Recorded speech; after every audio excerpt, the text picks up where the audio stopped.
Olá a todos, seguimos aqui no nosso módulo tratando sobre uma ótica umbandista acerca da prática do aborto. Meu nome é Eduardo, esse tema aqui foi o objeto de estudo do meu TCC referente à minha faculdade de Ciências da Religião, né? Licenciatura em Ciências da Religião. Então, aborto em uma ótica umbandista, lembro sempre em uma ótica, porque a Umbanda não tem livro-código, né? O que, entre aspas, dificulta um pouco a consolidação dos fundamentos doutrinários da Umbanda, porque a prática acaba ficando na mão dos diversos dirigentes e disseminadores de doutrina ou de fundamentos doutrinários umbandistas, o que gera muita confusão na comunidade terreiro umbandista, porque dependendo da fração, dependendo da vertente, existirá uma interpretação diferente para cada assunto, né?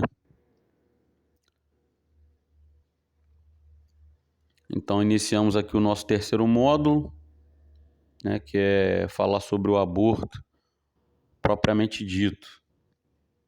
Então, nesse terceiro módulo aqui, a gente tem os seguintes objetivos: apresentar os aspectos legais do aborto, né? O que a legislação brasileira trata, né? O que está vigente no atual momento. Apresentar os tipos de aborto. Isso aqui é uma conceituação que não é muito discutida, não é muito tratada, mas os livros, um dos livros que são utilizados como fonte para esse trabalho, para essa pesquisa, apresenta essa classificação. Achei importante a gente, só para ilustrar as práticas abortivas. E identificar alguns processos abortivos, né? Como que essa prática é realizada, quais são os métodos utilizados para que esse processo seja concretizado. Para a gente alcançar esses objetivos, vamos seguir o seguinte sumário. Então, um desenvolvimento, né? Onde vamos tratar aí sobre o grito silencioso, é uma história, um relato mediúnico sob a ótica de um abortado. Vamos falar sobre os aspectos legais da prática abortiva. Vamos refletir um pouco sobre a afirmativa que é muito difundida quando a gente inicia os debates sobre práticas abortivas, que é meu corpo, são minhas regras, então eu decido o que fazer. Então, será mesmo que é seu corpo? Se você é espiritualista, você entende que o corpo não é seu, que ele é um empréstimo, né? Então vamos tratar sobre isso também. Vamos falar sobre os tipos de aborto e processos abortivos. Em seguida, vamos falar um pouco aí sobre o Cytotec, que é um medicamento que é utilizado dentro desses processos abortivos, e uma breve conclusão. Beleza? Então, a partir do momento que o óvulo, fecundado por um espermatozoide, se transforma no embrião, verifica-se sua ligação com o espírito reencarnante, que vem habitar o ventre materno, onde por cerca de 9 meses estará abrigado e protegido, em face de sua fragilidade, até que ganhe condições de enfrentar o mundo exterior. Ao desalojar o feto, o aborto provoca de forma violenta sua desencarnação. Então você consegue entender que o ato material, né, da fecundação está diretamente ligado ao ato espiritual da encarnação ou reencarnação. Como eu falei no módulo anterior, a gente não pode dissociar as duas práticas ou os dois atos, porque eles estão interligados, um depende do outro. Então, quando você faz a prática do aborto, você acaba incorrendo em uma desencarnação de forma violenta. Você acaba provocando e induzindo uma desencarnação violenta daquele espírito que iria, né, se desenvolver na barriga daquela pessoa específica, o que vai, logicamente, acarretar em algumas consequências, tanto para quem faz o aborto, se foi de forma voluntária, quanto para quem pratica. O relato a seguir está contido no filme médico de nome O Grito Silencioso, apresentado pelo Dr. E. Nathanson, que foi um médico que realizava profissionalmente procedimentos abortivos. Então, em instantes prévios à operação abortiva, se vê o feto, nesse caso verídico, de 12 semanas. É um relato, né? Como eu falei na introdução lá. Com movimentos calmos, colocando o polegar na boca de vez em quando. Totalmente tranquilo nesse ambiente de paz, como é o claustro materno. Então ele está relatando aqui um feto, né? Dentro aí de uma barriga, né? De uma placenta, se desenvolvendo ali né? Dentro de uma pessoa de sexo feminino.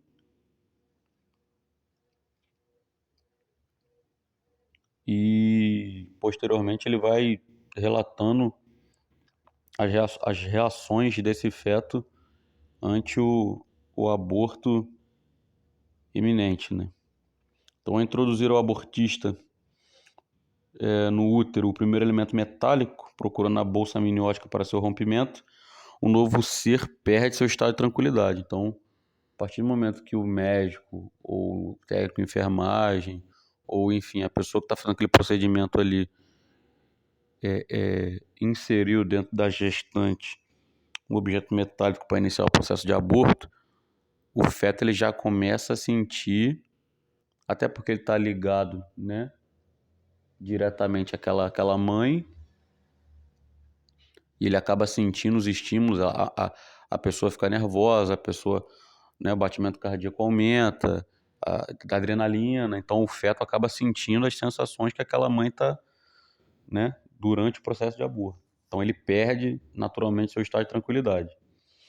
Seu coração se acelera enquanto tenta movimentos nervosos de mudança de lugar. A bolsa é rota e se introduz o instrumento de aspiração. É notório que nenhum dos elementos metálicos tocou ainda no feto, e, no entanto, ele pressente algo anormal e terrível próximo a lhe suceder, porque agora muda de lugar em um ritmo enlouquecido para os lados e para cima, em um desespero e intento de escapar. Então ele já está sentindo que alguma coisa não está normal e que aquilo ali pode afetá-lo negativamente. Seu ritmo cardíaco se eleva mais ainda.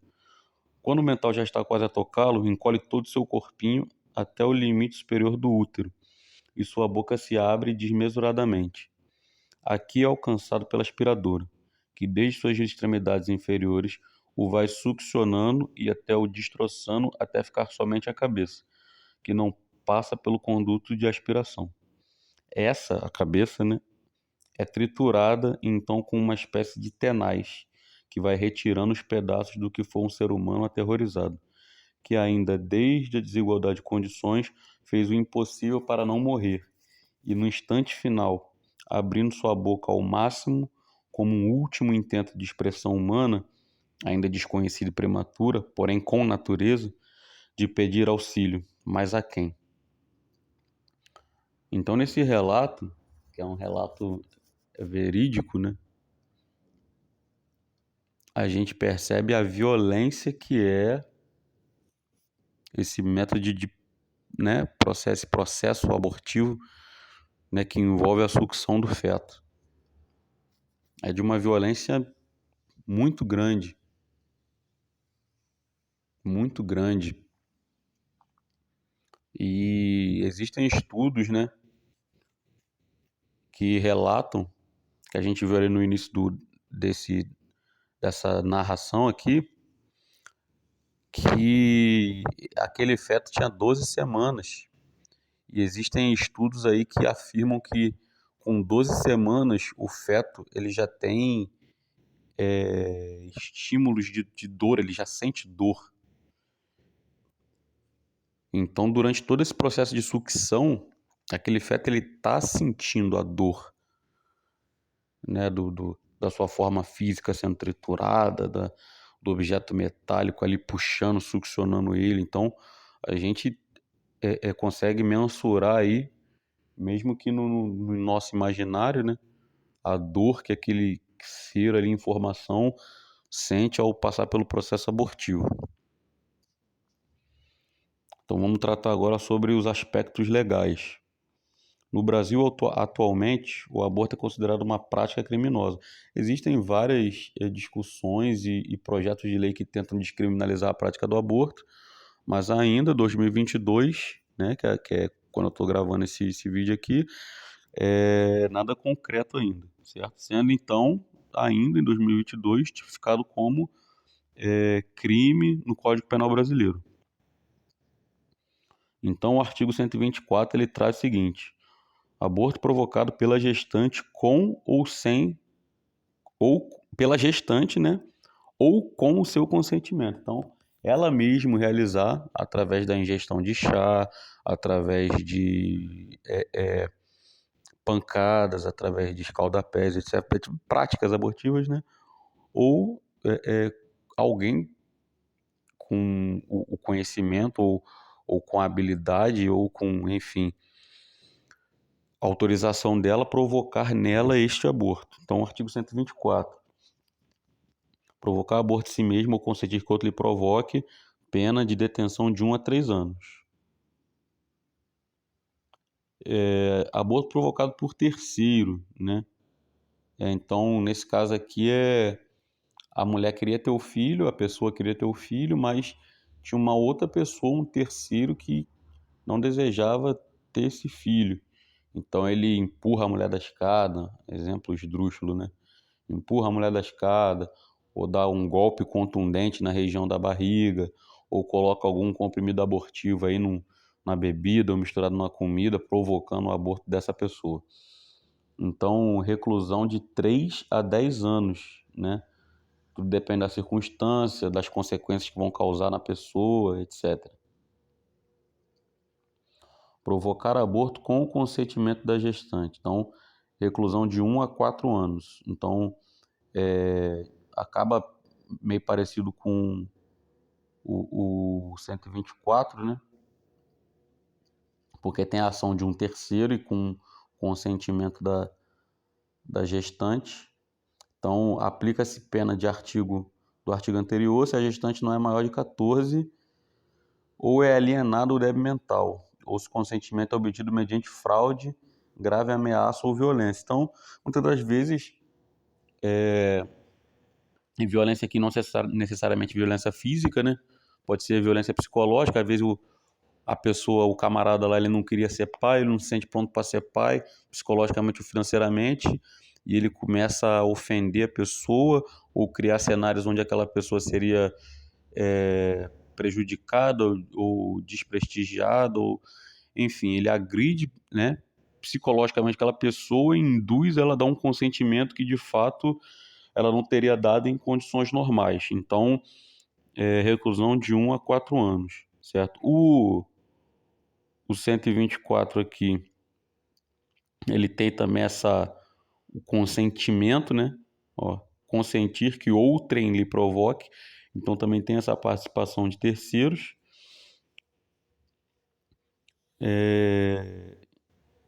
E aqui é só consequências legais só para o terceiro.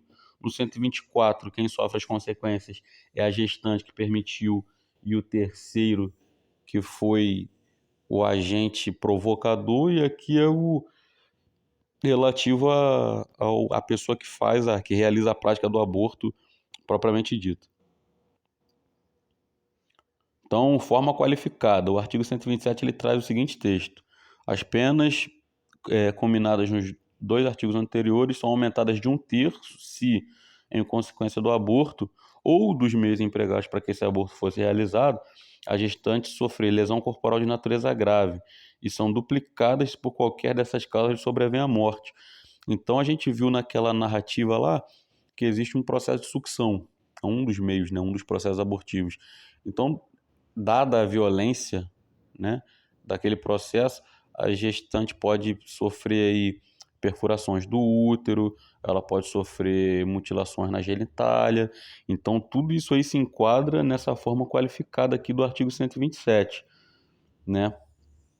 E ainda, ele fala aqui, né, que são duplicadas, né, se sobrevém a morte. Então, em um desses processos aí, vamos continuar aqui com o nosso exemplo aqui dessa sucção. Você viu na narração lá que a pessoa força para poder puxar o feto, para poder triturar a cabeça do feto. Então, talvez nesse movimento, né, de forçar aí o ferro ou o objeto que está sendo utilizado para fazer a sucção, pode ser causado na gestante aí uma hemorragia. E normalmente as clínicas que realizam essa prática de aborto aí não têm as melhores condições higiênicas e a gestante pode sofrer uma infecção e morrer, ou pode sofrer uma hemorragia e não conseguir conter essa hemorragia e vir a óbito também, né? Então, duplicadas as penas. O artigo 128, né? Ele começa a trazer aí as exceções do Código Penal. Então tem situações onde o aborto ele tem uma exceção, a justiça permite, entre aspas, a prática, sim. Quais são as exceções? Desculpa. Quais são as exceções? Então, artigo 128. Não se pune o aborto praticado por médico em que situações? Aborto necessário. Então, se não há outro meio para salvar a vida da gestante. Então, se você tiver que optar, né, entre a vida da gestante e a vida do feto, então pratica-se o aborto para que a vida da gestante seja preservada. Isso aqui a gente não está falando em conceitos morais, né, conceitos espirituais, estamos falando em conceitos legais. A legislação prevê isso. Segundo caso aqui, aborto na gravidez, né, resultante de estupro, em caso de estupro. Então, se a gravidez resulta de estupro e o aborto é precedido de consentimento da gestante ou quando incapaz de seu representante legal. Então, o estupro também é uma condicionante, né, uma, entre aspas, autorização para que o aborto seja realizado. Lembrando que estamos falando aqui de práticas legais. Estamos falando de lei aqui, lei, não de questões espirituais. Numa visão espiritual, a coisa funcionaria de uma forma diferente. Aconteceu um estupro, a pessoa engravidou. Ela ia ter, dentro de uma visão espiritual, ela ia ter o filho normalmente. Ela não se faz obrigada a assumir a responsabilidade por aquela criança. Ela poderia doar para uma família, doar para um orfanato, enfim, mas ela teria que levar a gestação adiante, né, conceber aquela criança e posteriormente aí ela dar destino àquela criança, né, ou dar para uma família, ou dar para orfanato, ou criar, enfim. Em 2012, o STF decidiu, através da arguição de descumprimento de preceito fundamental, né, a conhecida ADPF, número 147, pela ampliação, né, da permissividade, da permissão da prática do aborto, né, para quais casos? Os casos de anencefalia, que seria a total ausência ou parcial do encéfalo, né, que é o sistema nervoso central.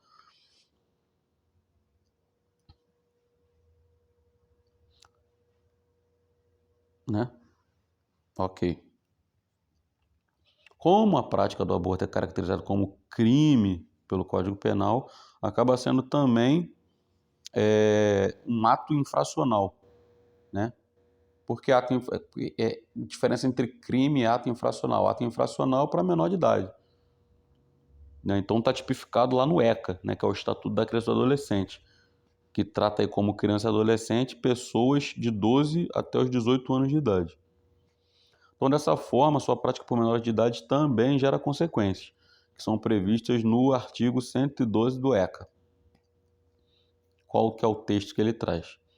Verificada a prática de ato infracional, a autoridade competente poderá aplicar ao adolescente as seguintes medidas. Então, a adolescente engravidou e resolveu, né, optou por realizar o aborto. Então, ela tem as seguintes sanções disciplinares, né, ou legais, às quais ela está sujeita.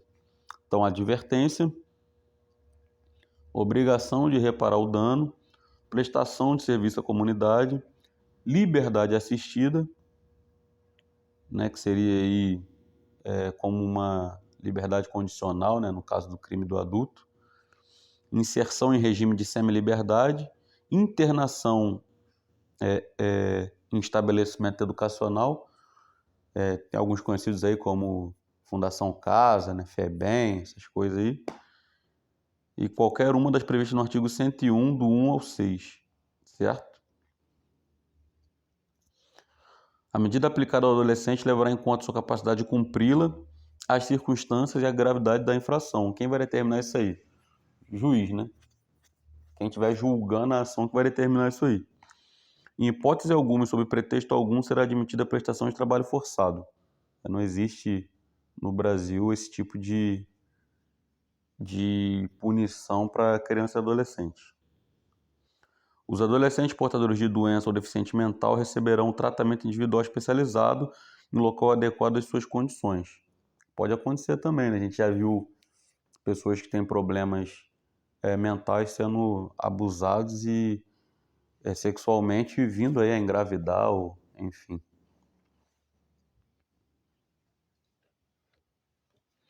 Ao expor as diversas justificativas ou amparos para afirmar que é a única e exclusivamente responsabilidade da mulher, a escolha do abortamento diversas vezes é exposto que sendo o corpo da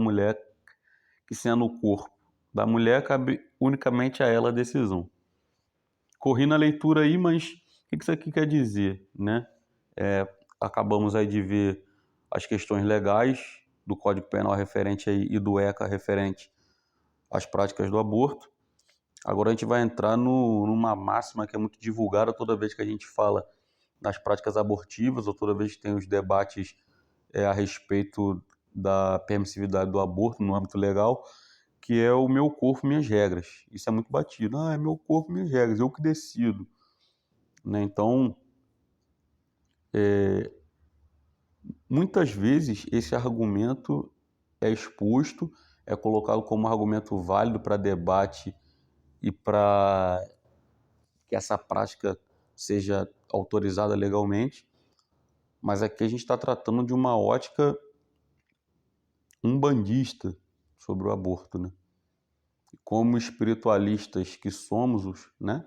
Nós os umbandistas, a gente entende que o corpo físico ele não pertence ao ser humano, ele é um empréstimo, né? Para que aquele espírito viva experiências na carne, na matéria. Então não é nosso, é uma concessão.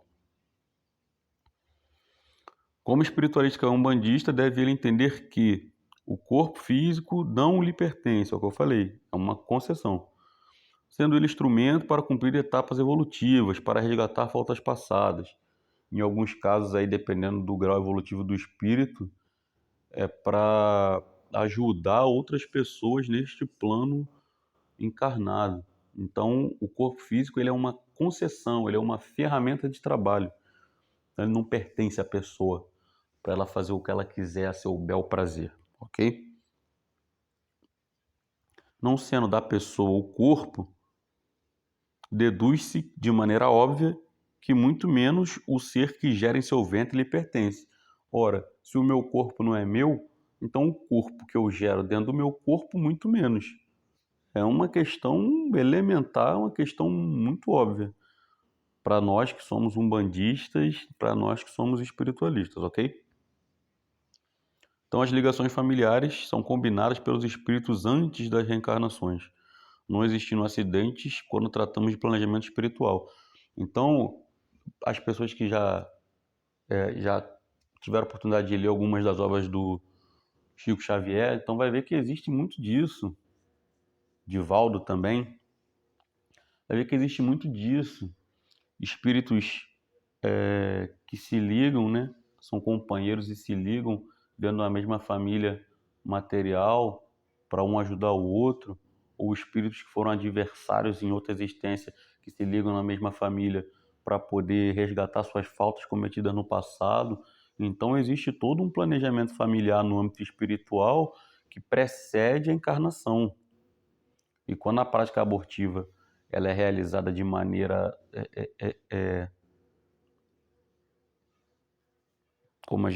qual o de maneira aleatória, né? Essa não seria a palavra que eu queria utilizar, não, mas de maneira aleatória, simplesmente porque o indivíduo ele não quer assumir aquela responsabilidade de uma gravidez indesejada, entre aspas, aquele indivíduo está comprometendo todo um planejamento espiritual familiar, que pode render consequências espirituais tanto para quem pratica, para quem autoriza, para o espírito que deveria realizar determinada tarefa ou cumprir determinado karma e não vai conseguir cumprir porque houve o desencarne forçado. Então, várias são as questões que rondam essa prática do aborto como forma de resolver seus problemas. Ok? Ao realizar a prática do abortamento, é negado ao espírito ligado àquele feto, embrião, a oportunidade de resgatar suas próprias faltas.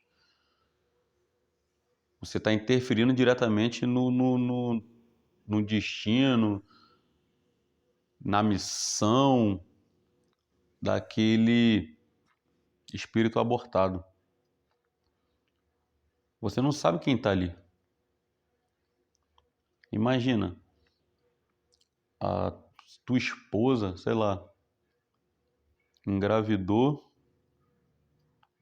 você acha que não tem condições físicas, financeiras, psicológicas de criar, você sugere a ela que ela aborte.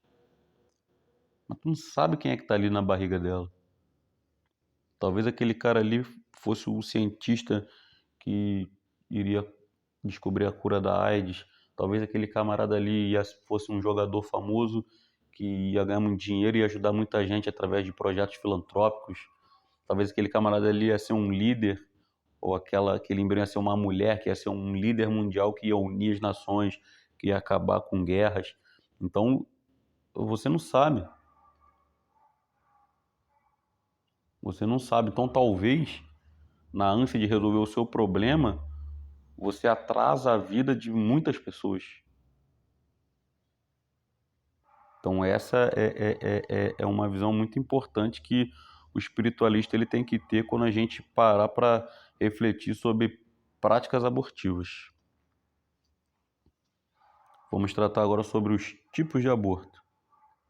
Então, aborto espontâneo é um aborto que aparentemente não foi provocado por ninguém. Normalmente explica-se essa forma de aborto levantando-se a possibilidade de que em outras existências os indivíduos terem transgredido a lei da reprodução, praticando inclusive abortos intencionais. Após 3 vezes consecutivas de aborto espontâneo, ele pode ser reconhecido como de repetição.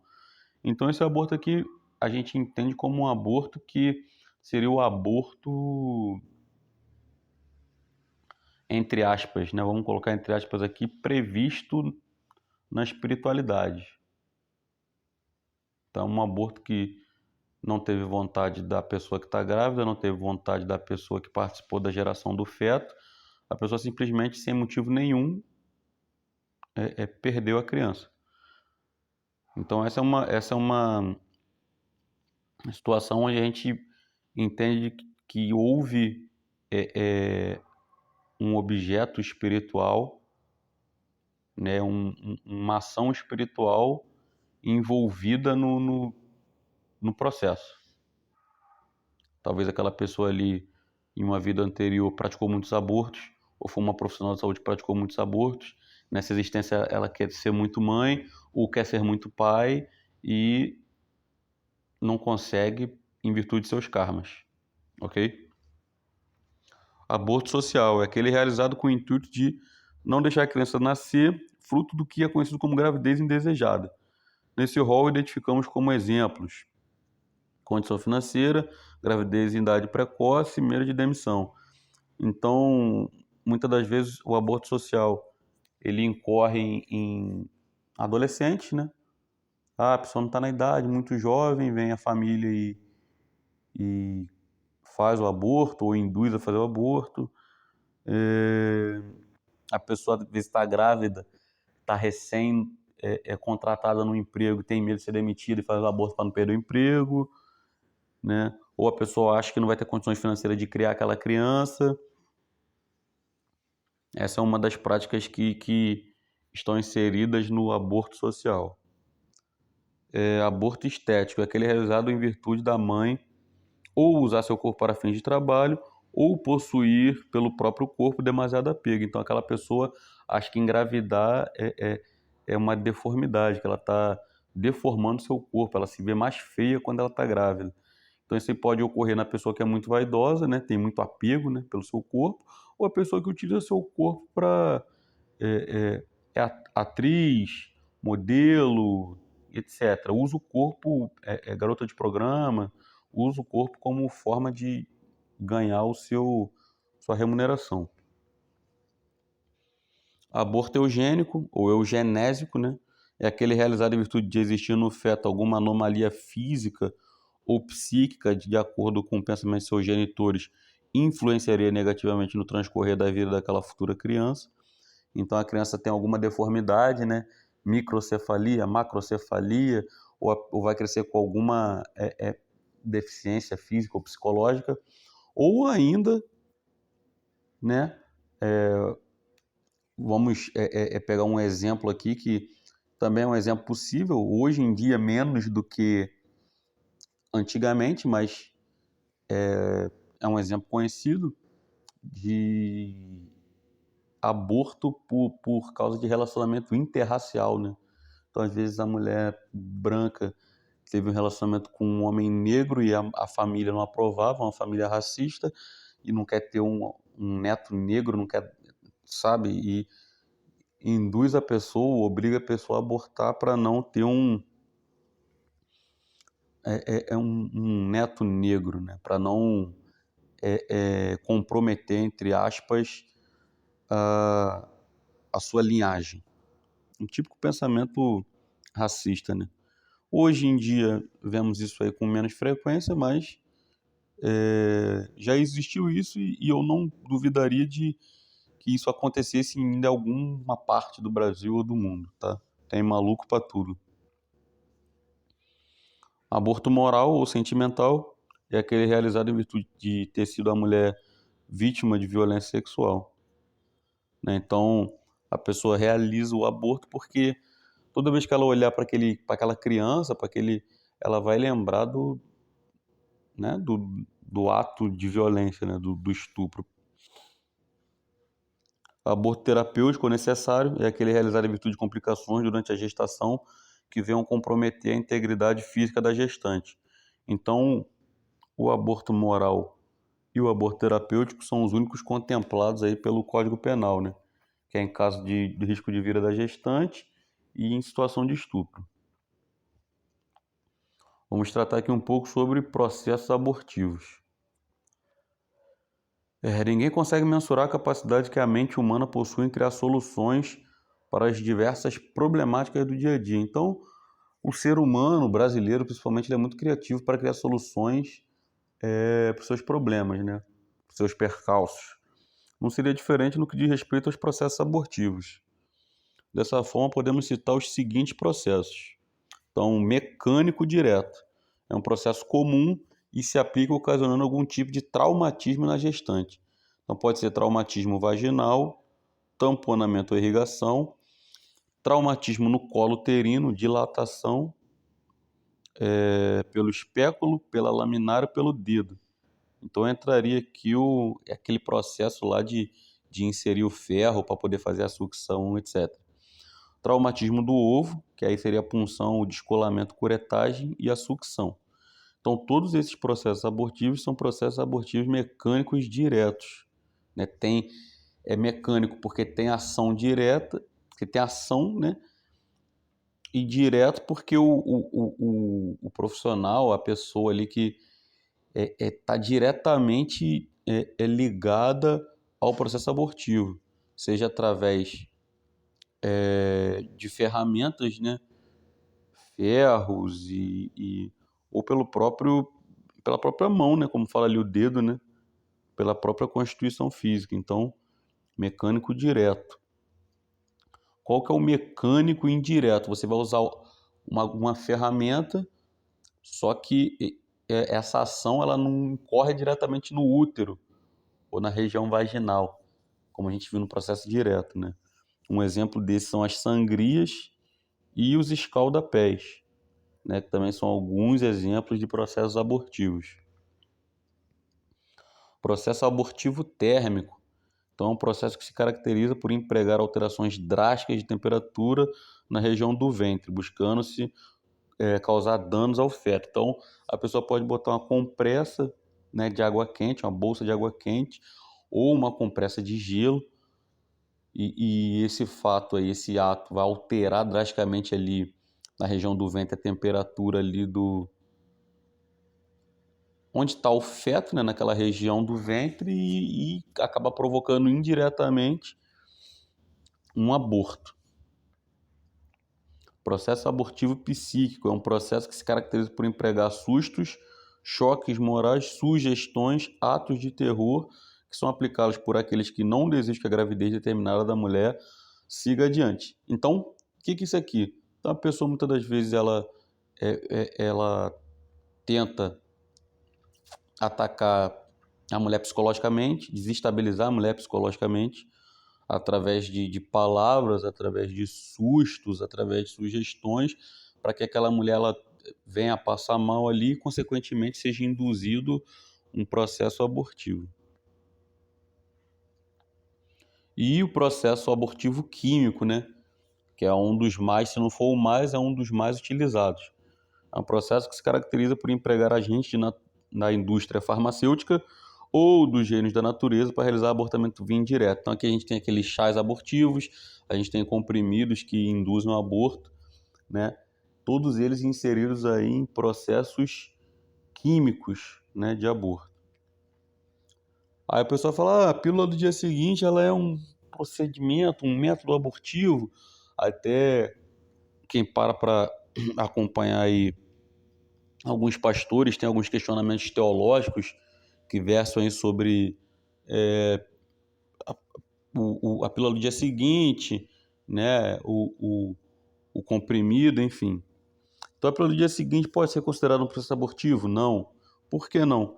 Porque a pílula do dia seguinte age atrasando a ovulação, caso a mulher ainda não esteja ovulando, e deixando a secreção líquida que banha as trompas e o útero mais espesso, dificultando o deslocamento do espermatozoide. Então ainda não teve a consumação aí, né, a fecundação propriamente dita. Caso o embrião já tenha se formado, o medicamento não é capaz de interromper. Então a pílula do dia seguinte ela não entra como um método, né, um procedimento abortivo. Então, quando você tiver uma discussão com alguém falando que você é contra o aborto, mas você toma a pílula do dia seguinte. Então, agora você já tem a resposta, né, para ilustrar aí o porquê que ela não se enquadra como um processo abortivo.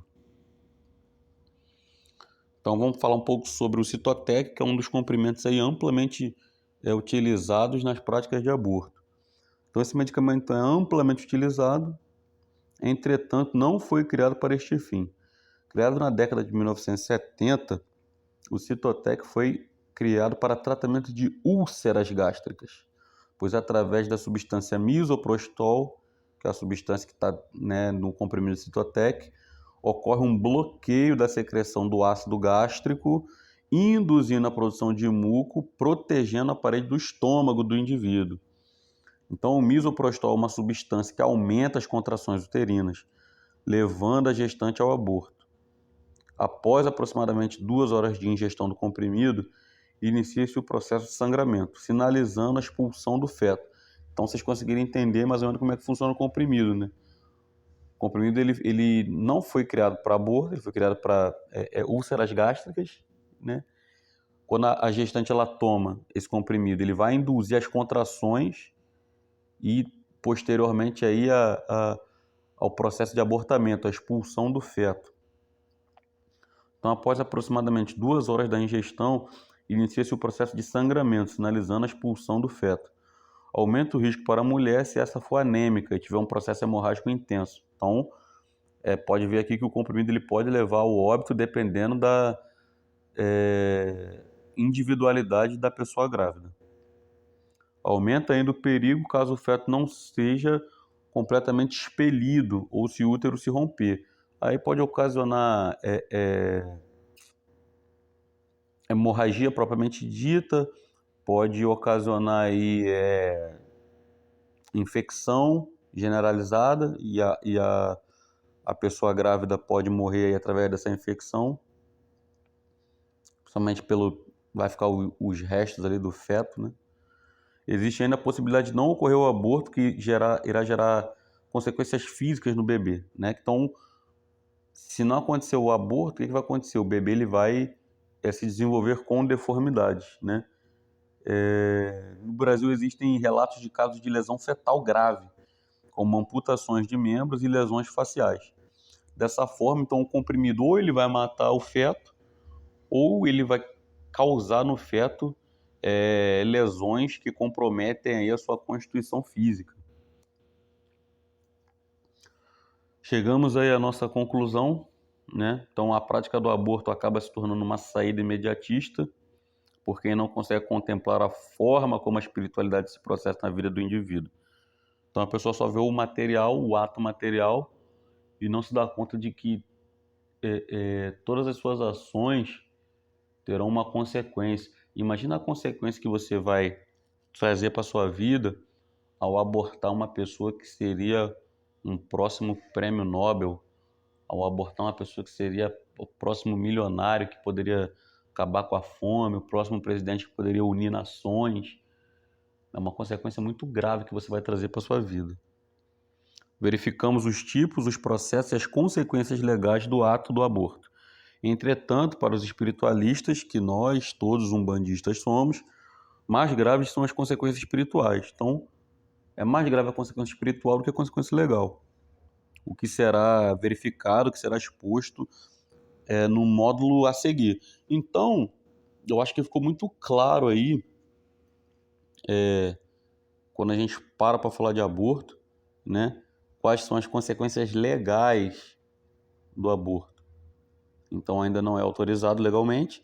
Existem consequências legais tanto para o adulto quanto para a criança e adolescente. Claro que a mão pesa menos quando a gente fala de criança e adolescente,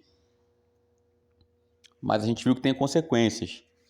A gente conseguiu entender também nesse módulo aqui que essa conversa, que esse argumento que é utilizado de meu corpo, minhas regras, não funciona para quem é espiritualista, porque a gente entende que o corpo que a gente utiliza enquanto ser material não é nosso, não pertence para a gente ou utiliza para prova, expiação, e se for um espírito muito iluminado, para poder ajudar os outros. Então esse corpo não é nosso, e esse corpo não pertencendo a nós, muito menos, né, o corpo que está sendo gerado dentro de um de nós, né? E a gente conseguiu também, né, ao final desse módulo aí, entender algumas práticas, algumas classificações, né, de práticas abortivas e de processos abortivos. Então a gente entende que nenhum dos processos é um processo bonito. Todos os processos eles são extremamente dolorosos para o feto, que a partir de determinado tempo já sente, né, já tem esse estímulo de dor. E no próximo módulo aí a gente vai trabalhar, a gente vai entender, agora que a gente já entende as consequências materiais, né, legais, vamos trabalhar aí as consequências físicas e espirituais para os indivíduos que cometem ou induzem aí a prática do aborto. Valeu, pessoal. Saravá a todos aí, que Oxalá abençoe vocês.